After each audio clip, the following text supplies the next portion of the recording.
Di sebuah desa kecil di pinggiran Tulungagung, ada warung soto sederhana yang berdiri di samping jalan kampung. Warung itu milik seorang wanita paruh baya bernama Bu Mina. Usianya 45 tahun, tubuhnya mungil, kulitnya mulai keriput terkena matahari dan asap dapur. Tapi semangatnya seperti tak pernah padam. Setiap pagi, Bu Mina sudah sibuk di dapur. Tangan-tangannya lincah memotong babat, merebus kaldu, menyiapkan sambal, dan perasan jeruk nipis. Ia selalu percaya bahwa kesabaran dan kerja keras akan membuahkan hasil. Tapi kenyataan berkata lain. Warungnya selalu sepi. Paling banyak hanya 3 atau 4 pembeli dalam sehari. Padahal ia memasak dengan hati. Resepnya warisan almarhum ibunya, yang dulu juga tukang soto. Mungkin belum rezeki, begitu katanya pada suaminya, Pak Anang, yang setia menemaninya dari pagi sampai malam, meski penghasilan kadang tak cukup buat bayar listrik. Namun, diam-diam, ada rasa iri yang mulai tumbuh di hati Bu Mina. Di ujung jalan, hanya sekitar 200 meter dari warungnya, berdiri warung soto milik Bu Dewi. Warung itu selalu ramai, mobil dan motor berderet di depannya. Bahkan, ada yang rela antre. Padahal, menurut Bu Mina, sotonya biasa saja, kaldunya encer, dan babatnya bau amis. Entah kenapa, orang-orang lebih suka ke sana. Gumam Bu Mina suatu sore sambil melipat celemek. Hanya 1 mangkuk soto yang terjual hari itu. Ia duduk memandang jalan, melihat warung Bu Dewi yang masih dipadati orang bahkan menjelang maghrib. Pak Anang mencoba menenangkan. Sabar Mi, namanya rezeki, nggak usah dibandingin. Mungkin nanti juga giliran kita, tapi sabar ada batasnya. Bu Mina merasa seperti dihina setiap kali melihat keramaian di warung sebelah. Belum lagi para tetangga yang mulai membanding-bandingkan. Ada yang nyeletuk, coba sotonya kayak Bu Dewi, mungkin ramai itu. Komentar itu menusuk. Padahal Bu Mina tahu benar rasanya lebih enak. Tapi, apa daya, dunia tak selalu adil bagi orang yang hanya mengandalkan kerja keras. Suatu malam, saat mereka sedang membereskan warung, datang seorang pelanggan lama, Pak Bejo. Seorang lelaki tua yang suka ngobrol ngalor ngidul. Ia memesan segelas teh manis dan mulai bercerita tentang tempat angker di balik hutan kecil dekat Gunung Budek. Katanya, ada orang-orang yang minta kekayaan di situ. Cuma ya, harus kuat mental. Ada syaratnya, kata Pak Bejo sambil menyeruput teh. Syarat apa, Pak? Tanya Bu Mina setengah bercanda. Pak Bejo tertawa kecil. Biasalah, yang beginian pasti butuh tumbal. Tapi katanya kalau berhasil, warung bisa langsung laris. Dagangan habis tiap hari. Bu Mina diam. Matanya menatap kosong ke arah dapur. Cerita itu awalnya hanya dianggap angin lalu. Tapi malam itu, ia tidak bisa tidur. Bayangan wajah Bu Dewi dan keramaian warungnya terus muncul di kepalanya. Seakan mengejek. Beberapa hari kemudian, Bu Mina mulai berubah. Ia jadi pendiam, lebih sering melamun. Ia mulai mencari tahu soal tempat yang disebut Pak Bejo. Diam-diam, ia bahkan menanyakan arah menuju hutan di belakang Gunung Budek. Pak Anang mulai curiga, tapi tidak berani bertanya. Sampai suatu malam, Bu Mina berkata dengan nada serius, Mas, kita kerja siang malam, tapi tetap miskin. Kalau ada cara lain, asal kita bisa sukses, aku mau coba. Pak Anang terkejut. Maksudmu cara apa? Pesugihan. Gila kamu, Mina. Itu urusannya bukan cuma dunia, itu urusan akhirat juga. Bu Mina menatap mata suaminya dalam-dalam. Tapi kalau kita terus begini, kita akan mati miskin. Anak kita nggak bisa sekolah, rumah kita bisa dijual. Aku nggak mau mati sia-sia, Mas. Aku mau coba. Pak Anang tak langsung menjawab. Tapi malam itu, angin terasa dingin. Seperti ada sesuatu yang mendengarkan dari balik kegelapan. Dan disinilah semua dimulai. Malam Jumat Kliwon datang dengan sunyi yang aneh. Angin bertiup pelan, tapi menusuk tulang. Bulan separuh muncul malu-malu di balik awan, seolah tak mau menyaksikan apa yang akan terjadi. Bu Mina mengenakan pakaian serba hitam. Pak Anang, meski ragu, ikut mengenakan jaket tebal dan sarung. Mereka keluar rumah diam-diam, hanya membawa senter kecil dan sesajen sederhana. Nasi tumpeng kecil, telur rebus, rokok kretek dan segelas kopi pahit. Semua dibungkus dalam kain putih dan dimasukkan ke dalam keranjang rotan tua. Mereka berjalan menyusuri jalan setapak menuju hutan kecil di balik perbukitan dekat Gunung Buddha. Sepanjang jalan, hanya suara jangkrik dan langkah kaki yang terdengar. Pohon-pohon tinggi menjulang, seperti penjaga yang tak ramah. Semakin masuk ke dalam hutan, udara terasa semakin berat. Akhirnya, mereka sampai di sebuah batu besar yang bentuknya menyerupai wajah manusia. Batu itulah yang menurut cerita disebut Watun Jerit. Konon, dulu ada perempuan hamil yang dibunuh di tempat itu dalam ritual pesugihan. Tangisnya masih terdengar kadang-kadang saat malam sunyi. Bumina meletakkan sesajen di atas batu itu. Mereka berlutut dan menunduk. Tak lama, angin berhenti. Benar-benar berhenti. Udara tiba-tiba seperti membeku. Dari balik semak, terdengar suara langkah kaki. Pelan, berat, tapi teratur. Kemudian muncul sosok hitam tinggi besar. Wajahnya tak terlihat. Ia mengenakan jubah panjang yang menjuntai ke tanah. Suaranya berat dan bergema, meski ia tak membuka mulut. Kau datang mencari kekayaan. Bumina menggigit bibir, mencoba menahan gemetar. Ia mengangguk pelan. Iya, saya ingin warung saya ramai. Saya ingin sukses. Apa kau siap membayar harganya? Pak Anang menoleh ke istrinya, berharap ia berubah pikiran. Tapi Bumina hanya menatap ke depan, matanya tajam. Sosok itu menjentikkan jarinya, dan api kecil menyala di udara, melayang di antara mereka. Pilih tumbal pertamamu. Ia harus manusia hidup. Tubuh dan jiwanya akan kuambil, maka keberuntunganmu akan datang. Bumina terdiam beberapa saat. Lalu, dengan suara yang hampir tak terdengar, ia menyebut satu nama. Bu Murti. Pak Anang menoleh cepat, kaget luar biasa. Mina, kamu serius? Bumina tidak menoleh. Ia tetap menatap api yang berputar-putar di udara. Bu Murti adalah tetangga mereka. Seorang janda tua yang tinggal sendirian dan sedang sakit keras. Sudah sebulan terbaring di rumahnya tanpa ada yang merawat. Banyak yang bilang tinggal menunggu waktu. Dia sudah sekarat, Mas. Ini lebih baik daripada ambil orang lain yang sehat, ujar Bumina pelan. Pak Anang menelan ludah. Ada rasa mual yang naik ke tenggorokan. Tapi ia tidak bisa berkata-kata lagi. Perjanjian telah dimulai. Sosok itu menghilang begitu saja, menyisakan bau anyir yang menusuk. Angin kembali berhembus. Kali ini membawa aroma amis seperti darah lama yang mengering. Malam itu, mereka pulang tanpa berkota-kota. Keesokan harinya, kabar duka menyebar di kampung. Bu Murti ditemukan meninggal di rumahnya. Wajahnya pucat, matanya terbuka, dan mulutnya menganga seperti ingin berteriak. Tidak ada luka, tidak ada tanda-tanda kejang. Sudah tua dan sakit, mungkin ajalnya memang datang, kata warga. Tapi Bumina tahu, ini bukan ajal biasa. Yang aneh, sejak hari itu, warungnya berubah drastis, seperti sulap. Pembeli berdatangan sejak pagi. Bahkan sebelum warung dibuka, sudah ada yang antre. Bu, sotonya mantap, babatnya bersih, kaldunya gurih, kata seorang pengunjung yang datang dari kota. Warung Bumina makin ramai. Wong Mek, ia bisa membeli kulkas baru, mengganti meja-meja tua, bahkan mengecat ulang dinding warung yang sebelumnya penuh bekas asap dapur. Orang-orang mulai bertanya-tanya, kok bisa tiba-tiba laris banget ya? Padahal dulu sepi. Bu Dewi, pesaing lamanya, mulai merasa ada yang janggal. Pelanggannya satu persatu pindah ke warung Bumina. Bahkan pelanggan tetapnya juga ikat-ikatan.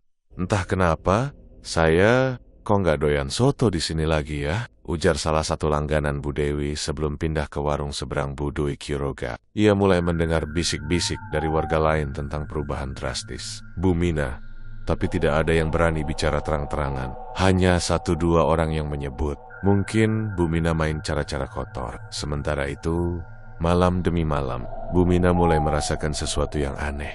Setiap tengah malam, ia mendengar suara langkah kaki di belakang dapur. Seperti langkah seseorang yang menyeret kaki. Kadang disertai suara batuk berat dan helaan napas mirip seperti suara Bu Murti dulu ketika sakit. Kadang peralatan masak jatuh sendiri. Sendok bergeser, panci bergoyang. Dan suatu malam, ia melihat bayangan perempuan berdiri di sudut dapur. Hanya dia memandangi kompor.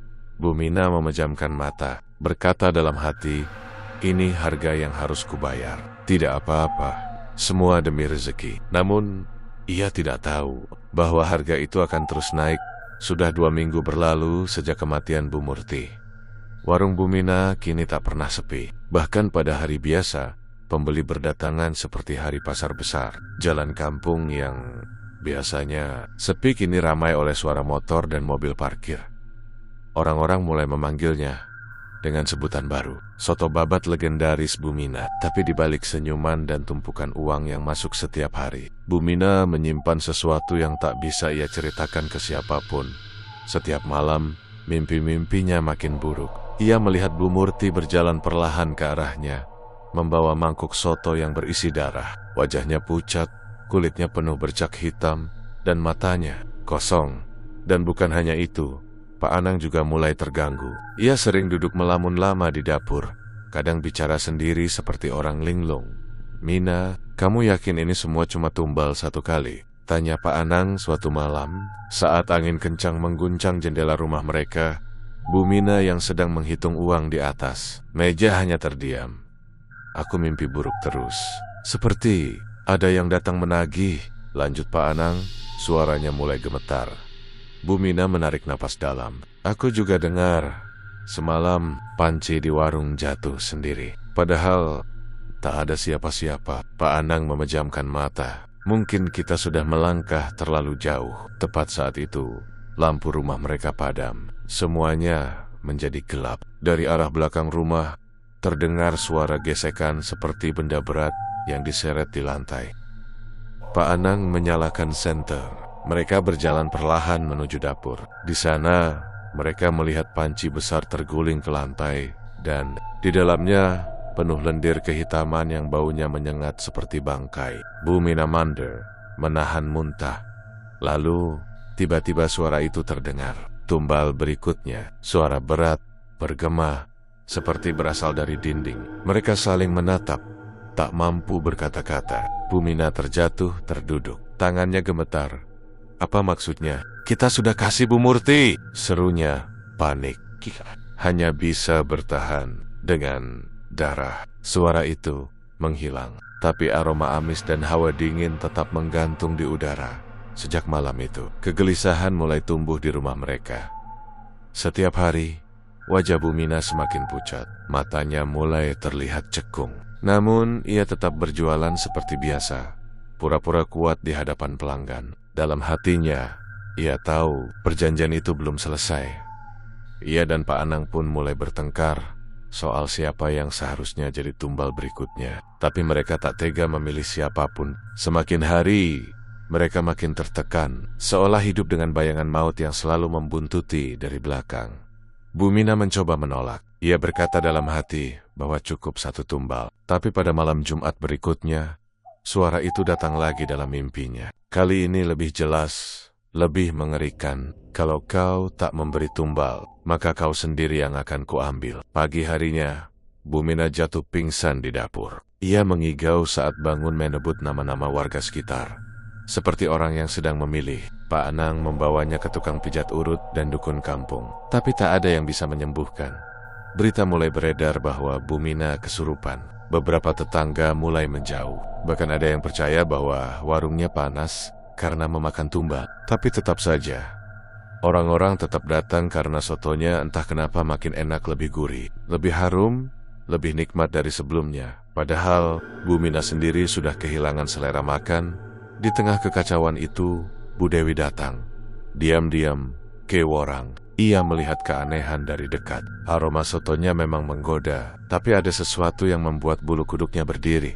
Saat Bu Mina menyendok babat dari panci, Bu Dewi seperti melihat bayangan tangan lain menyentuh sendok dari dalam panci. Sekilas saja, tapi cukup membuatnya ketakutan. Ia tak jadi makan. Ia langsung pulang, dan malam itu ia mimpi didatangi Bu Mina dengan wajah hangus dan tubuh terbakar, memaksa dirinya untuk ikut. Keesokan harinya, Bu Dewi mendatangi Mbah Suro, dukun tua yang tinggal di desa sebelah. Mbah Suro hanya mendengar sebentar, lalu berkata pelan, "Warung itu tidak didampingi leluhur, tapi ditunggui iblis kelaparan. Tidak lama lagi, mereka akan dimakan hidup-hidup." Malam pun datang lagi. Hujan deras turun, petir menambar nayambar, seperti mengguncang langit di dalam rumah. Bu Mina terduduk di sudut ruang tengah. tubuhnya gemetar. Pak Anang berdiri di sampingnya, berkeringat dingin meski udara dingin menusuk. Panci di dapur bergoyang sendiri. Api kompor tiba-tiba menyala tanpa disentuh. Dan dari dinding muncul bayangan hitam besar yang melayang pelan ke arah mereka. Waktumu habis. Lalu semuanya menjadi gelap. Hujan masih mengguyur Tulungagung sejak sore.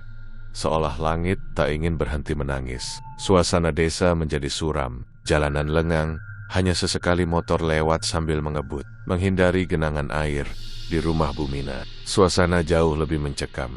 Setelah kemunculan sosok hitam di dapur malam itu, Bumina dan Pak Anang nyaris tak tidur. Mereka duduk berdampingan di ruang tamu. Hanya diterangi lampu minyak karena listrik mati sejak petir menyambar gardu listrik di ujung jalan. Bumina semakin kurus. Matanya merah, kantung matanya gelap. Di wajahnya terlihat jelas ia ketakutan. "Mas, aku gak kuat lagi," ucapnya pelan. Pak Anang menoleh, matanya juga sembab.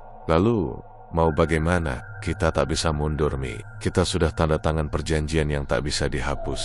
Bumina menggigit bibirnya, menahan tangis. "Aku pernah dengar, Mbah Suro bisa bantu. Dukun sepuh dari kampung sebelah. Katanya pernah membebaskan orang dari jerat pesugihan," kata Pak Anang dengan suara lirih. "Kalau kita ketahuan mau kabur dari perjanjian, bukannya malah ditarik lebih cepat?" Tania Bumina Pak Anang tidak menjawab. Ia tahu istrinya benar, tapi mereka sudah kehabisan pilihan. Satu-satunya cara yang bisa mereka pikirkan adalah mengelabui makhluk itu. 3 hari kemudian, Pak Anang datang ke rumah Mbah Suro. Lelaki tua itu sudah menunggu di beranda rumahnya. Duduk bersila di atas tikar pandan. Ia tampak tenang, seperti sudah tahu kedatangan tamunya. "Kau datang bukan untuk minta kekayaan," kata Mbah Suro tanpa perlu ditanya. Pak Anang langsung berlutut. "Mbah, tolong saya dan istri saya. Kami sudah terlanjur melakukan perjanjian. Sekarang kami dikejar tumbal berikutnya." Mbah Suro menatapnya lama. "Perjanjian dengan mereka tak bisa dihapus, tapi bisa dialihkan." Pak Anang mengernyit. "Tak, maksudnya kau harus menukar nyawa yang telah ditentukan. Mereka hanya peduli pada darah dan jiwa. Tapi hati-hati, jika mereka tahu kau menipu, mereka akan mengambil 2 kali lipat." Pak Anang diam, keringat dingin membasahi punggungnya. "Siapa yang bisa jadi tumbal pengalihan itu, Mbah?" Mbah Suro menggeleng. "Aku tidak menentukan, tapi kau harus tahu, kalau kau mengorbankan orang yang tidak bersalah, kau akan menanggung dosanya seumur hidup, dunia dan akhirat." Pak Anang pulang dengan pikiran kacau. Hatinya digerus rasa bersalah dan ketakutan. Tapi malam itu, Bumina mengambil keputusan yang bahkan tak ia sangka. "Bu Dewi." Suara Bumina terdengar dingin. Pak Anang menoleh. "Apa Bu Dewi?" Ulang Bumina. "Dia yang merebut semua pelanggan kita dulu. Dia yang membuat kita seperti ini. Sekarang, dia gantian jadi tumbal." Pak Anang menatap istrinya lekat-lekat. Ini bukan Bumina yang ia kenal. Dulu istrinya lembut, penyayang, pekerja keras. Tapi kini matanya seperti milik orang lain, dingin, kosong, penuh dendam. "Mina, jangan. Kita ini yang salah. Kita yang memilih jalan ini." Bu Dewi nggak ada urusan, tapi Bumina sudah tak peduli. Ia sudah terlalu dalam. Ia merasa bahwa hanya dengan menyelesaikan 1 tumbal lagi, hidup mereka bisa kembali tenang. Malam Jumat Kliwon berikutnya, di depan Watu Jerit, tempat mereka dulu membuat perjanjian, Bumina kembali datang. Kali ini sendiri, ia membawa sesajen dan sehelai rambut yang diambil diam-diam dari warung Bu Dewi saat ia pura-pura membeli gorengan seminggu lalu. Ia tahu identitas tumbal bisa dikenali dari potongan tubuh, rambut, atau pakaian.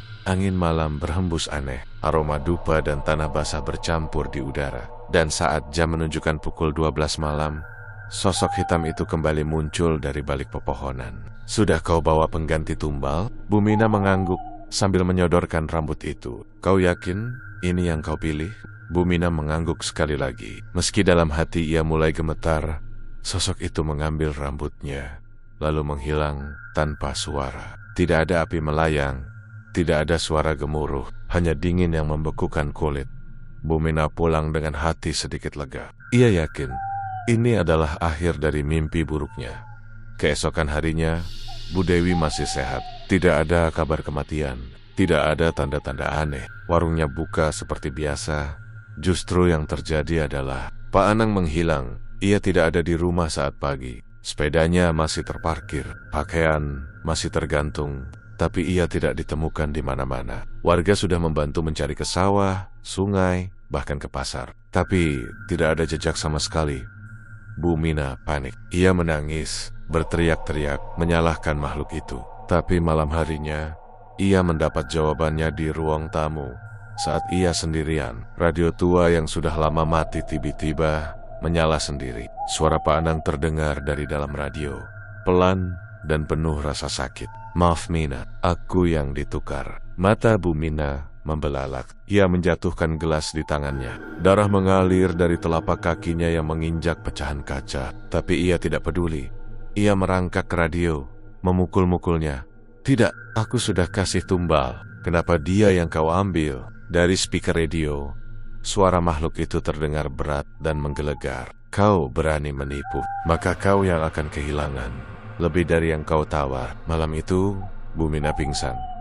Dan sejak hari itu, warung sotonya mulai kembali sepi. Tapi bukan karena orang tidak suka lagi, melainkan karena kabar telah tersebar. Bu Mina gila. Desa itu mulai berubah. Setelah kepergian Pak Anang yang misterius, warga menjadi resah. Setiap malam, suara tangisan dari rumah Bu Mina terdengar sampai ke gang depan. Kadang terdengar seperti isak manusia, kadang seperti rintihan hewan yang sekarat. Warung yang dulu ramai sekarang terlihat seperti bangunan mati. Lonceng pintunya berkarat, panci-panci di dapur penuh kerak. Aroma soto yang dulu menggoda kini berganti menjadi bau anyir dan bau busuk yang menusuk hidung. Namun, anehnya, Bu Mina tetap datang ke warung itu setiap pagi. Dengan langkah menyeret, rambut acak-acakan, dan tatapan kosong, ia membuka warung, hanya untuk duduk seharian memandangi pintu. Kadang, ia bicara sendiri. Kadang, ia menyendok kuah kosong dari panci yang tak lagi dipanaskan. Warga mulai khawatir, tapi tak ada yang berani mendekat. Sudah gila dia itu, kata seorang tetangga. Katanya tiap malam dia ngobrol sama suaminya yang sudah hilang. Timpal yang lain. Aku dengar dari rumahnya, dia menyebut nama Bu Murti terus, bisik seorang ibu sambil memeluk anaknya. Bu Mina seperti hidup di dua dunia. Ia menunggu sesuatu atau seseorang datang kembali. Pada malam Jumat Kliwon, kejadian aneh kembali terjadi. Lampu-lampu rumah warga padam serentak pada pukul 2 dini hari. Angin berembus keras, dan dari warung Bu Mina terdengar suara tertawa yang bukan manusia. Bukan satu, tapi banyak. Tertawa panjang dan serak, bercampur dengan suara-suara aneh, seperti tulang-tulang beradu dan mangkuk pecah. Bu Dewi, yang rumahnya bersebelahan, mengintip dari balik tirai. Matanya membelalak di dalam warung. Ia melihat Bu Mina berdiri di atas meja, mengenakan pakaian serba putih, memegang sendok besar, dan menari perlahan sambil berbisik-bisik. Di sekelilingnya, bangku warung terisi oleh bayangan hitam. Siluet tubuh duduk diam, seperti sedang menikmati soto buatan Bu Mina. Tapi tak satu pun dari mereka adalah manusia. Esok harinya, kabar tentang itu menyebar cepat. Para warga akhirnya sepakat memanggil Mbah Suro. Sang dukun tua itu datang dengan sebatang tongkat bambu kuning dan mata yang tajam penuh pengalaman. Saat sampai di depan warung Bu Mina, Mbah Suro langsung berkata lirih, "Tempat ini bukan warung lagi, tapi pintu pemanggil arwah." Beberapa warga mundur ketakutan. Mbah Suro masuk sendiri ke dalam. Ia membawa kendi berisi air bunga, seikat daun kelor, dan selembar kain putih dengan rajah kuno. Di dalam, Bu Mina duduk diam, tapi wajahnya bukan wajah Bu Mina. Kulitnya pucat kehijauan, matanya hitam penuh, dan bibirnya membiru. "Kenapa kau ganggu aku, Suro?" Suara Bu Mina keluar, tapi bukan dengan nada miliknya. Suaranya dalam, berat, dan bergema.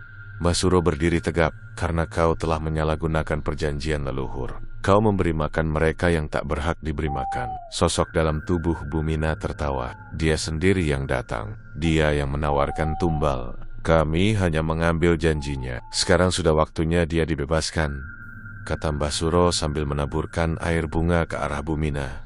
Tiba-tiba, jeritan panjang menggema di seluruh rumah. Semua kaca jendela pecah. Udara menjadi panas. Panci-panci beterbangan dan kursi roboh sendiri.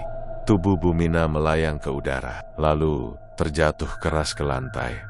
Seketika itu juga, suasana sunyi. Warung menjadi dingin, seperti tak pernah dihuni.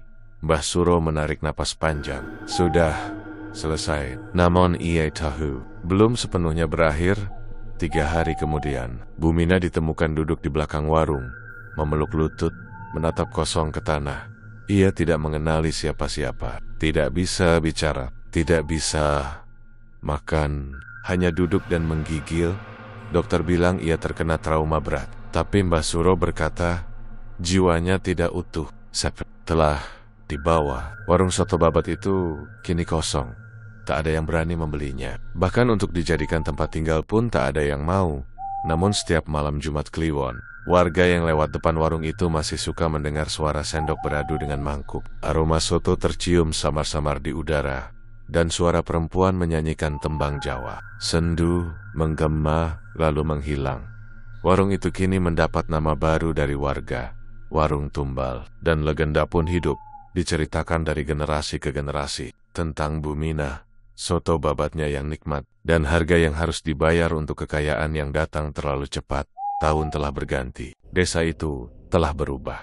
Jalan utama kini sudah diaspal halus, warung-warung modern mulai bermunculan, dan anak-anak muda lebih sering terlihat bermain ponsel daripada membantu orang tua di ladang. Namun ada satu hal yang tetap tidak berubah. Warung Bumina, bangunan tua itu masih berdiri di ujung gang, seolah dilupakan oleh waktu. Dindingnya mengelupas, jendela kayunya sudah reot, dan pintunya selalu terkunci, meski tak pernah dipasang gembok. Warga menyebutnya rumah mati. Tapi tidak semua orang percaya cerita lama tentang pesugihan, tumbal, dan makhluk halus. Termasuk seorang anak muda bernama Raka. Cucu jauh dari keluarga Pak Anang, Raka baru pulang dari Jakarta setelah menyelesaikan kuliah. Ia anak kosan, anak logis, percaya teknologi, dan akal sehat. Saat mendengar warung peninggalan keluarganya terbengkalai, ia langsung berpikir, sayang sekali tempat strategis begini dibiarin kosong. Ibu, Raka mau bersihin warung itu, mau coba dipakai lagi. Mungkin bisa jadi kafe atau angkringan, katanya pada ibunya, yang dulu sempat dibawa pergi dari desa. Sejak kejadian hilangnya Pak Anang, sang ibu memucat, Raka, jangan pernah buka tempat itu lagi. Tapi itu milik keluarga kita, masa dibiarkan hancur? Lagian semua cerita itu cuma mitos kan? Ibunya hanya bisa menangis. Ia tak pernah mau menceritakan masa lalu secara utuh, hanya berpesan satu hal, kalau kamu tetap ke sana, jangan tinggalkan apapun yang menyala saat kamu pergi. Raka mengangguk, walau tak paham maksudnya.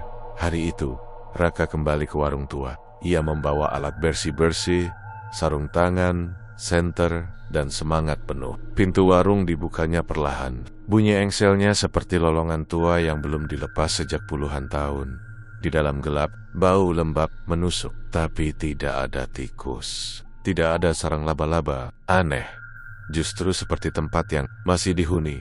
Raka menyalakan lampu senter dan mulai membersihkan. Ia menemukan beberapa mangkuk tua sendok aluminium, bahkan panci besar yang masih utuh, meski berkarat. Saat masuk ke dapur belakang, ia menemukan sebuah lemari kecil terkunci. Rasa penasaran muncul. Ia congkel pakai obeng KREIE. Di dalamnya ada sebuah buku catatan tua, lusuh dengan sampul kulit hitam. Tanpa pikir panjang, Raka membukanya. Halaman pertama, tulisan tangan dengan huruf miring-miring. Perjanjian ini tidak boleh dilanggar. Setiap darah yang mengalir akan menjadi pelayan. Setiap jiwa yang dikorbankan akan menjadi bagian dari kekayaan. Wajah Raka menegang. Ia membalik halaman berikutnya. Di situ tertulis daftar nama dengan tanggap. Ada satu yang membuat jantungnya berhenti sejenak. Gifts Bumurti 2011, Gifts Anang 2012, Gifts Mina 2013. Ini apa? Tiba-tiba senter Raka berkedip. Suhu ruangan turun drastis. Ia merasa ada napas dingin di belakang telinganya. Sudah datang lagi yang baru. Suaranya seperti bisikan dari perut tanah. Raka membalikkan badan cepat, tapi tak ada siapa-siapa. Ia panik. Ia ambil tasnya, hendak kabur. Tapi saat berbalik ke arah pintu depan, ia terdiam.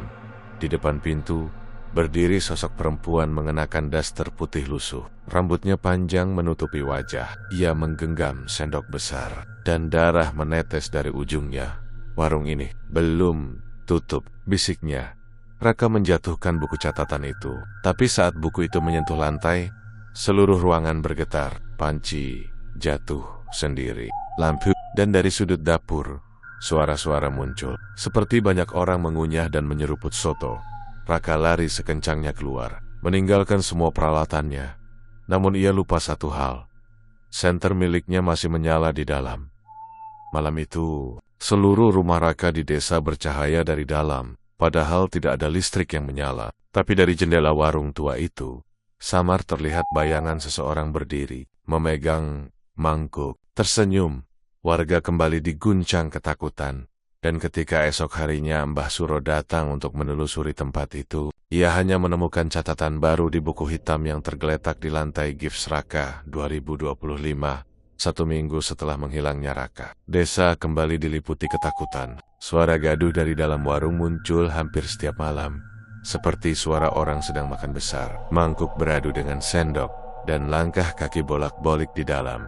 Namun warung itu tetap kosong. Secara kasat mata, desus-desus tentang tumbal baru menyebar cepat. Beberapa warga mulai mengalami mimpi buruk yang sama. Seorang perempuan tua dengan wajah rusak, separuh datang mengetuk pintu mereka, sambil membawa soto panas beraroma darah. Dan nama perempuan itu adalah Bu Murti. 2 minggu kemudian, datang seorang wanita dari luar kota. Ia tampak berusia 50-an tahun, berkacamata, dengan dandanan sederhana, dan membawa tas ransel besar. Namanya Saras, seorang peneliti supranatural dan juga anak angkat dari Bu Murti. Setelah kematian Bu Murti secara misterius bertahun-tahun lalu, Saras pergi dari desa dan tidak pernah kembali. Namun sejak mendapat kabar soal warung soto angker itu dan mendengar nama Bu Murti kembali disebut, ia tahu ini bukan kebetulan, ini waktunya, bisiknya pada dirinya sendiri saat menjejakkan kaki kembali di tanah kelahirannya. Saras menginap di rumah peninggalan ibunya, tak jauh dari warung Bumina. Malam pertama, ia duduk di serambi sambil menatap warung itu dari kejauhan. Tiba-tiba, angin berhenti bertiup, lampu rumahnya berkedip, dan dari dalam warung, samar-samar terdengar suara lirih. "Anakku, aku belum tenang." Saras memejamkan mata, tangannya mengepal. Ia tahu benar suara itu. "Ibu, aku di sini. Aku akan bantu." Keesokan harinya, Saras mulai mencari informasi. Ia menemui Mbah Suro, satu-satunya orang yang masih selamat dari pusaran pesugihan itu. Bu Murti itu bukan hanya korban. "Saras," ucap Mbah Suro pelan, "dia tumbal pertama." Tapi jiwanya tidak diterima sepenuhnya, karena saat mati, dia masih membawa dendam. Saras menunduk. "Dendam pada siapa?" Mbah Suro menghela napas berat. "Pada Bumina dan pada semua yang membiarkan dia mati tanpa perlawanan." "Maksud Mbah, dulu waktu dia sakit, banyak yang tahu Bumina mulai aneh, tapi tak ada yang berani bertindak. Semua bungkam, termasuk aku, karena takut." Sekarang, arwah Bu Murti menuntut bukan hanya keadilan, tapi pembalasan. Malam, Saras nekat masuk ke warung dengan membawa kain putih milik Bu Murti dan sebotol air mawar dari bunga yang dulu ditanam ibunya. Ia duduk di tengah ruangan warung dan memanggil ibunya dengan pelan. "Ibu, aku tahu ibu masih di sini. Aku tahu ibu belum pergi karena kematian ibu tidak adil. Tapi bukan begini caranya, Bu. Jangan tarik jiwa-jiwa lain." Tiba-tiba lampu mati, suara kursi tergeser sendiri. Angin kencang berembus dari arah dapur, dan dari balik pintu dapur muncul sosok Bu Murti. Wajah pucat, mata cekung, dengan tubuh dibalut kain putih penuh darah kering. "Saras, anakku, mereka biarkan aku mati. Aku dibakar dari dalam. Aku disiram cairan hitam. Aku disumpah sebagai tumbal hanya karena mereka ingin dagangan mereka ramai." Saras meneteskan air mata. "Aku tahu, Bu, tapi jangan bawa Raka dan orang tak bersalah lainnya ikut tenggelam." Bu Murti terdiam. Namun dari belakang muncul bayangan lain Bumina. Tubuhnya menghitam, wajahnya penuh luka seperti terbakar. Ia menjerit, Dia yang mulai ini semua. Aku hanya ambil yang dijanjikan. Ini sudah seimbang. Jangan ganggu warungku. Saras menggenggam kain putih dan air mawar, lalu berdiri. Ia melantunkan tembang Jawa lama, tembang pemanggil roh leluhur. Sambil menyiram air mawar ke lantai, tiba-tiba terdengar jeritan dari segala arah. Bayangan-bayangan yang selama ini memenuhi warung muncul satu persatu. Pak Anang, Bu Mina, Bu Murti, dan Raka, wajah mereka semua terdistorsi oleh penderitaan dan ketamakan. Saras melanjutkan mantra. Terakhir, asal mula dari tanah. Kembalilah ke tanah. Jiwa-jiwa yang tak tenang, pulanglah. Dendam, bukan penebus. Biarlah waktu yang menghakimi. Seketika itu juga, cahaya putih menyala dari kain peninggalan Bu Murti satu persatu. Bayangan itu menghilang, terhisap ke dalam tanah yang retok-ratuk perlahan di bawah warung. Hingga akhirnya, semuanya sunyi, hening, tak ada suara. Tak ada rasa. Esok paginya, warung itu ambruk sendiri. Tak ada suara gemuruh. Tak ada angin. Tibet bangunannya roboh seperti sudah rapuh ratusan tahun. Warga datang dan hanya berdiri terpaku melihat puing-puing bekas bangunan penuh kutukan itu. Mbah Suro hanya berucap lirih. Akhirnya, selesai juga. Saras pulang ke rumah dengan langkah berat. Di ruang tamu, ia duduk dan melihat foto ibunya yang kini sudah bersih dari bercak hitam yang dulu tak pernah bisa dihapus. Ia tersenyum kecil.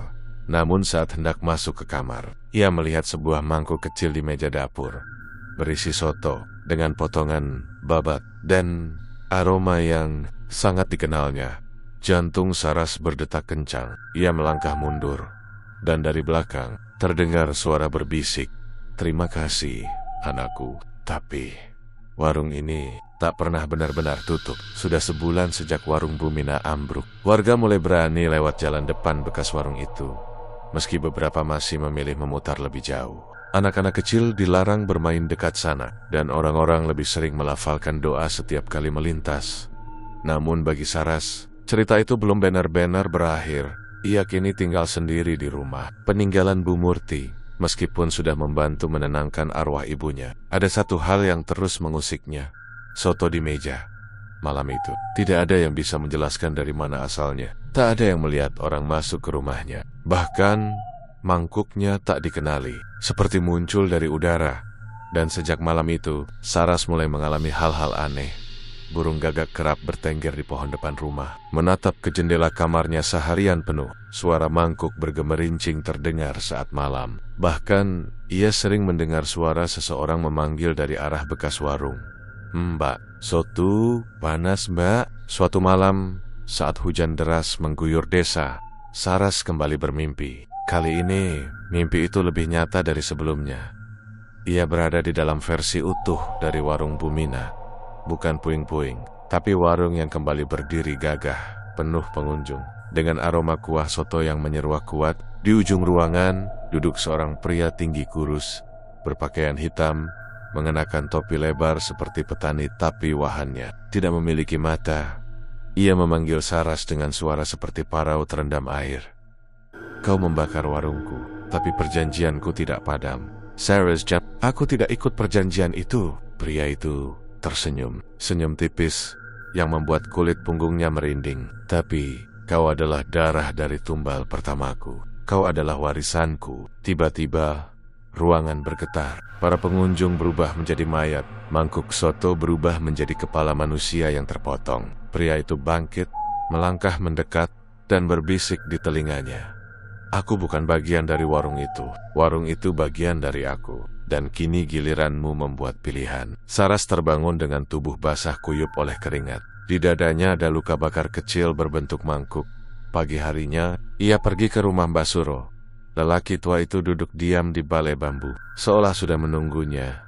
Saras menunjukkan bekas luka di dadanya. Mbah Suro mengangguk lambat. Akhirnya, dia datang juga. Siapa dah? Tanya Saras.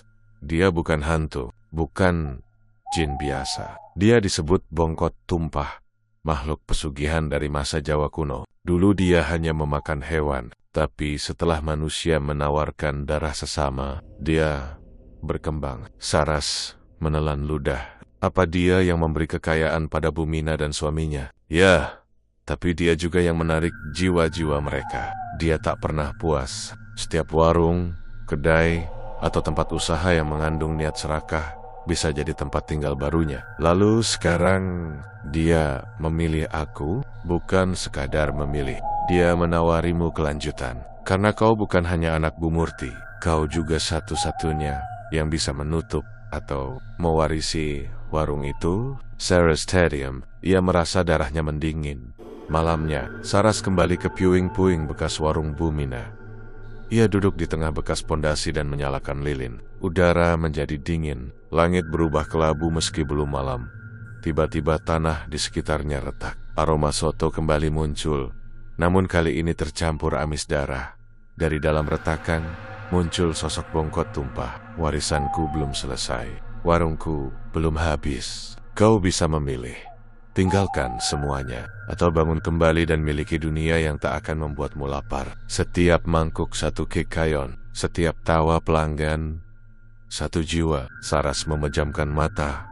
Ia tahu, jika ia menolak, makhluk ini akan mencari pemilik baru. Siapapun bisa menjadi pewaris pesugihan.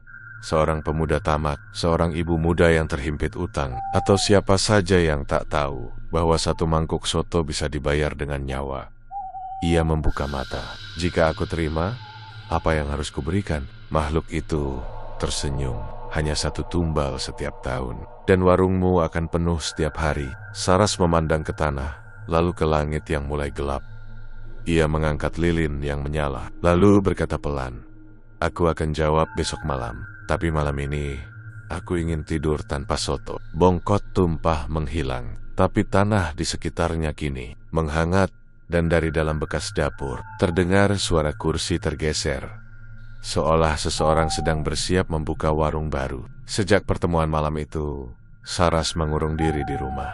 Ia tidak makan, tidak tidur, hanya duduk memandangi dinding kosong dengan pikiran yang terus dihantui pilihan.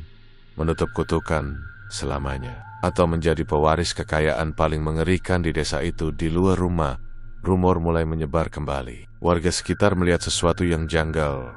Tanah bekas warung yang awalnya gersang dan mati, kini mulai ditumbuhi rerumputan hijau. Padahal sebelumnya, tak satu pun tanaman tumbuh di sana. Beberapa malam, lampu rumah warga sekitar berkedip aneh. Bahkan, 2 ekor kucing ditemukan mati dengan isi perut terburai, tepat di dekat pondasi warung.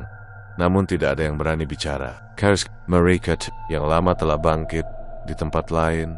Seorang pemuda bernama Gilang baru saja pindah ke desa itu. Ia adalah keponakan dari Pak Anang, suami almarhum Bumina. Sejak kepergian pamannya yang tragis, Gilang mewarisi tanah kosong dan surat wasiat tua berisi peta kecil menuju tanah warung. Gilang yang masih muda dan penuh ambisi tidak tahu apa-apa soal masa lalu. Ia hanya melihat peluang bisnis. Apalagi ia pernah kerja di kafe modern di kota. Ia punya rencana. Kita bikin tempat makan yang beda, soto babat legendaris dengan konsep kekinian, tempat cozy, musik chill, bisa foto-foto buat Instagram, pasti rhyme. Orang-orang tua di desa menggeleng, tapi Gilang tidak peduli. Ia percaya tempat itu bisa disulap jadi ladang uang. Dan benar saja, hanya dalam 2 minggu, berdirilah sebuah bangunan modern berkonsep semi-industrial. Kayu-kayu jati, meja panjang, lampu gantung kekuningan, dan dapur terbuka. Gilang menamainya Warung Babat 99 dengan tagline, "Soto legenda, rasa tak terlupa."